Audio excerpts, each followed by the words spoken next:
ನಮಸ್ಕಾರ, ಸುದ್ದಿ ದಿನಕ್ಕೆ ಸ್ವಾಗತ. ನಾನು ರಾಹುಲ್ ದಯಾನ್. ಪ್ರಮುಖ ಸುದ್ದಿಗಳನ್ನ ನೋಡೋಕ್ಕೂ ಮುಂಚೆ ಈ ಕ್ಷಣದ ಹೆಡ್ಲೈನ್ಸ್. ಕಾಂಗ್ರೆಸ್ ಕೋಟೆಗೆ ವಕೀಲ ದೇವರಾಜೇಗೌಡ ಡೈನಮೈಟ್. ಬಿಗ್ ಆಫರ್ ಕೊಟ್ಟಿದ್ದು ಮಹಾನಾಯಕ ಎಂದ ವಕೀಲ. ಡಿಸಿಎಂ ಡಿಕೆಶಿಗೆ ಸುತ್ತಿಕೊಳ್ತಾ ಪೆನ್ ಡ್ರೈವ್ ಬಲೆ.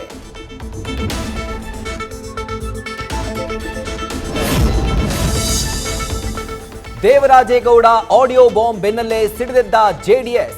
ಡಿಸಿಎಂ ಡಿಕೆಶಿ ನಿವಾಸಕ್ಕೆ ಮುತ್ತಿಗೆ ಹಾಕಲು ಯತ್ನ. ಪ್ರತಿಭಟನಾಕಾರರು ವಶಕ್ಕೆ. ಡಿಕೆಶಿ ನಿವಾಸದ ಬಳಿ ಬಿಗಿ ಭದ್ರತೆ.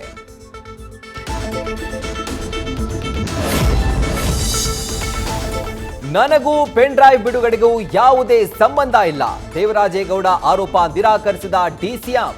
ಇದೆಲ್ಲ ಬಿಜೆಪಿ ಜೆಡಿಎಸ್ನ ಷಡ್ಯಂತ್ರ ಎಂದು ವಾಗ್ದಾಳಿ.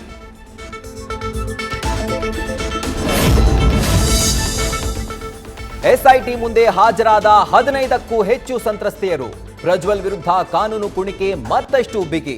ರೇವಣ್ಣ ವಿರುದ್ಧವೂ ಕ್ರಮಕ್ಕೆ ಜೆಡಿಎಸ್ ನಾಯಕರ ಒತ್ತಾಯ.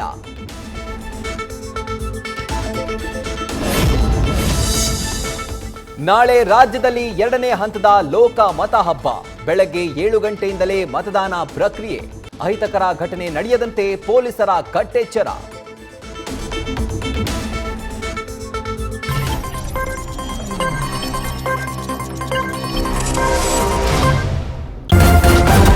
ನ್ಯೂಸ್ ಫಸ್ಟ್, ನಿರ್ಭೀತಿಯಿಂದ ನಿಮ್ಮ ಪರವಾಗಿ.